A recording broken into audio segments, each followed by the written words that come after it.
Iya, sekarang PR-nya ketika kata Pak Jun tadi kan kita tinggal lapor ke OJK. Sekarang penanggapan dari OJK ini yang kita bingung kan gitu. Nah, gini caranya Bang Ah, Medi. iya, kalau kita berbicara di Caranya sini enak gitu laporin kan. polisi dulu. Makanya Laporin polisi kemarin dulu. saya bilang OJK itu kan Ah, banci. Nah, iya Kemarin iya saya iya. sempat, jadi OJK itu salah satu lembaga yang ingin tak bubarin sebenarnya, gitu oke. ya. Eh, Semoga ada karena orang OJK di gini, sini ya. kenapa? Semoga ada orang OJK di sini ya. Iya, karena gini mandul gitu loh. Contoh, Mandul. investasi banyak, Satgas OJK nggak Iya. ada. Kemarin tak challenge gitu ya, saya bikin investasi arisan, yo ribut juga OJK. Hmm. Buktinya kan ada gitu ya. Ada alumni bikin arisan kemarin tuh arisan online, bikin macam-macam, OJK datang. Tapi kenapa lawan pinjol itu jadi keok? Kenapa lawan nasabah ketika ada pengaduan mereka tidak bisa adaptif, tidak bisa responsif gitu ya. Tapi ketika kemarin tak adu dengan teman-teman Bayangkara, responsif kok. Oke. Jadi ketika kemarin itu tak sampaikan bahwa data kita disalahgunakan, kita tidak punya kartu kredit, ternyata ada tagihan kartu kredit, kita lapor polisi. Banknya dipanggil, OJK dipanggil, responsif kok. Diajak Oke. mediasi, close. Hmm. Seperti itu. Jadi, Cuman ribet, cuman berarti mancingnya dari polisi dulu ya, baru ke OJK ya, kayaknya Pak Jun. gitu Iya. harusnya. Karena kalau Dan dari itu OJK ribet. nggak ditanggepin, Pak. Nggak ditanggepin, Pak. Heeh. Pusing kelihatannya dia itu. Kebanyakan kasus mungkin ya. Nah, kebanyakan kasus. Kebanyakan Heeh. kasus, Karena kebanyakan dia pinjol. Heeh. Kebanyakan kebanyakan pinjol. pinjol. Enggak, kebanyakan Iya. kasus tapi nggak ada duitnya. Masalahnya itu, Aneh. Bos. Enggak, kalau duit di OJK saya nggak yakin nggak ada. Duit pasti banyak Enggak, gitu. maksudnya nasabah pinjol ini kan nggak punya duit semua nih. Ah, ya itu tadi. Ini Ya, makanya kita khawatir dengan hal yang seperti tadi kok. Jadi kalau kita balik lagi ke tema judul awal tentang kebocoran data ini meliput ke KTP, KK, alamat, nomor telepon, karena lemahnya segi keamanan dari pinjol ini takut data orang ini disalahgunakan buat kepentingan mereka. nah, ini kan ada kasus begini, Bro. Ada kasus Iya. nih, orang macet di pinjol. Bukan macet sih ya, paling cuma beberapa hari. Namanya Iya, iya. dia dipakai untuk pinjol yang lain. Sama pinjol itu. Kan ada kan yang kayak itu kemarin tuh. Banyak. Iya. Banyak ya. Jadi Nah, dibuat itu arisan menandakan berantai. lemahnya segi keamanan dari pinjol. Berarti segi keamanan pinjol itu sangat lemah. Ini loh yang jadi kekhawatiran kita gitu loh. Akan banyak oknum-oknum yang akan memanfaatkan ini. Jadi, Nah, jadi sesuai lah dengan kata Pak Jun tadi, OJK mandul gitu loh. Jadi sampai detik ini kejelasan dari pinjol ini nggak ada. Jadi teman-teman, sebenarnya kita bicara yang paling rotate ya. Rotate itu pinjol lah. Sebenarnya kan kalau di dalam kartu kredit apa segala juga bisa, tapi kan paling banyak kasus terbanyak itu kan di pinjol. Karena memang kan kebanyakan masyarakat ini kan menengah ke bawah lah, ya. Pinjol itu kan menengah ke bawah, orang yang nggak tahu, orang yang baik, betul kan? Semua diiyain semua. Pas install aplikasi, apakah Anda mengizinkan aplikasi ini mengakses kontak Anda? Iya, ini iya, gitu kan? Diminta foto? Iya.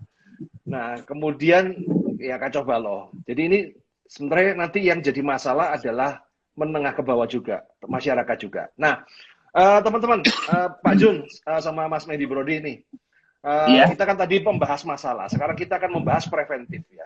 Kalau sudah terjadi begini kan, yang terpenting kita itu kalau menurut saya kita itu kalau dalam posisi kayak gini kita udah nggak bisa mengandalkan OJK, mengandalkan pemerintah, mengandalkan apa segala. Yang bisa kita lakukan adalah memproteksi diri sendiri. Betul ya Mas Medi ya? Sama Pak Jun ya? Iya benar-benar. Jadi sebenarnya yang terpenting itu adalah memproteksi diri sendiri. Nah, ada tips khusus nggak? Mungkin satu persatu mulai Dang Medi Brody, bagaimana caranya memproteksi tips diri sendiri supaya kalau sampai pun ini bocor apa pun tidak merugikan kita. Kalau dari sisinya Bang Medi gimana, nanti dari sisinya Master John bagaimana, nanti saya tambahin dari sisi saya. Jadi minimal teman-teman yang live di sini ketika tidur tuh udah tahu bagaimana caranya self defense, memproteksi diri sendiri. Jangan sampai Anda karena gini, kalau kita berbicara kebocoran data apa segala ini bukan berarti yang minjol aja yang resiko. Orang nggak ngerti apa-apa pun bisa resiko, teman-teman. Everybody bisa ngalamin hal seperti itu. Nah, kita mulai dari Bang Medi Brody. Kalau menurut Bang Medi, apa yang harus kita lakukan untuk memproteksi diri kita sendiri? Oke. Kalau saya ya di sini ya, kalau kita ngambil ke temanya aja lah dulu, temanya. Ya. Jadi mengingat di sini itu hampir menyeluruh kita mempunyai smartphone. Jadi karena judul kita malam ini itu dampak dari kebocoran data BPJS, jadi kita mengatasi mungkin dari segi medsos lah, medsos. Karena seperti yang saya bilang tadi, banyak dari teman-teman itu menggunakan password mereka untuk masuk itu tanggal lahir dan tahun lahir. Jadi kalau menurut saya, untuk mengatasi hal-hal yang tidak diinginkan dari segi media sosial, alangkah baiknya robah password dari Facebook kita atau Instagram kita supaya tidak mudah dibobol. Dan habis itu, ketika ada telepon-telepon nyasar ataupun misalnya SMS nyasar yang minta berupa kode, itu tolong diatasi. Itu udah jelas dari segi penipuan. Karena kebanyakan orang-orang, saya takutin gini.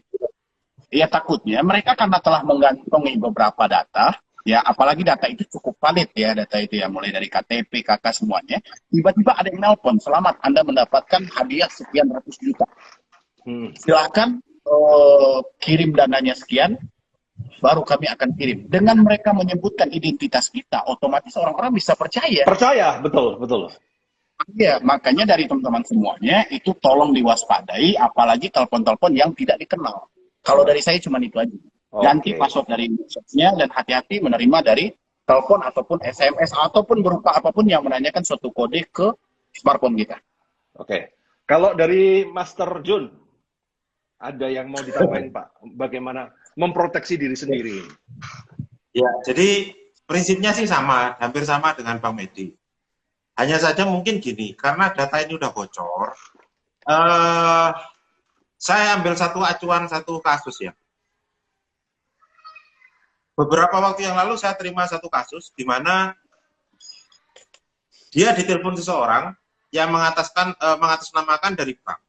Nah, bank itu confirm dan nomornya bagus loh ya. Jadi dari 021 mirip, nomornya mirip banget itu.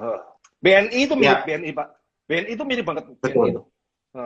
Nah, dan orang ini tahu, jadi datanya, namanya confirm, ibu ini semua dapat dia. Bapak betul dengan ini, betul tanggal lahirnya ini, confirm semua dia. Nah, otomatis orang itu, oh betul berarti ini dari bank deh. Karena apa? Dia punya data kita semua. Nah, setelah itu dia minta melakukan satu perbuatan. Jadi oke, Bu, ini, oke. Kita minta Bapak Ibu untuk mengganti, misalkan ganti PIN, ganti ini gitu ya. Dampaknya duitnya hilang.